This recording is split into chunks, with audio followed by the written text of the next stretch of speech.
Easter Loves History, Charlemagne.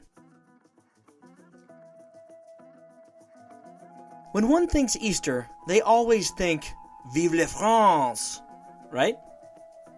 Well, maybe not, but those blasted Franks gave the poor 5th century Romans, the bearers of Christianity, some real problems.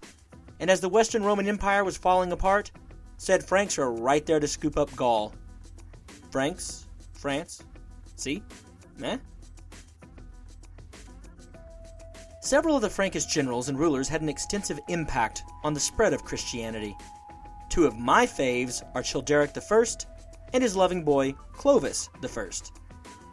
But the one regis crenit that takes the cake is, of course, Charlemagne. Please excuse my poor Latin. This long-haired hippie was an unabashed pagan and one redonkulously good warlord. His good fortune was that a poor schmuck named Romulus Augustulus, the boy emperor that most consider the last of the Western Empire, was expelled by a barbarian named Odoacer, who became the first out-and-out Germanic king of Italy. Through some twists and turns that need not be repeated in this little thumbnail, the Carolingians got in good with the Catholic Church. Thanks a million, Miss Charlemagne. Pope Leo III decided to try to extend the Roman Empire by offering the title of Emperor of the Roman Empire, and a great many others, to Charlemagne. This act in and of itself was not necessarily all that influential to Christendom.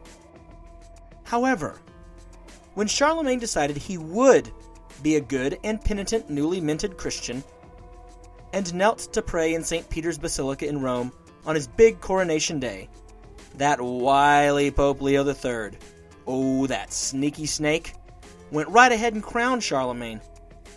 Now, many scholars say that surely Charlemagne knew the score, but even so, this one act affected the next 850 to 1,000 years in church-state relations. Temporal rulers were now to bow to those appointed by the divine. Do you see what you started giving in to that lame sauce Ambrose, Theodosius? Gah! Additionally, since Charlemagne's honey was a Catholic, he became a Catholic and then a Catholic imperator.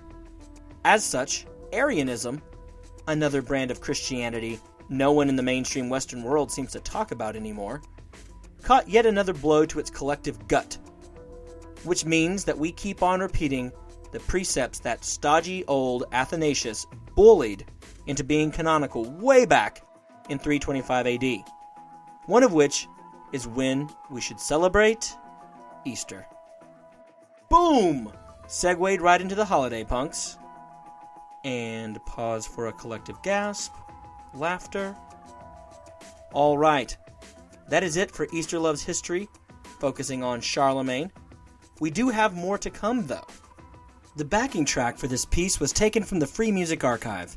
It is titled Moonshadow, from the album The Jewel in Me by Little Glass Men.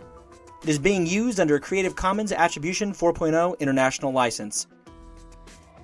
Thank you to Little Glass Men for such a great track. Coming up next, Easter Loves History, the Battle of the Milvian Bridge Edition.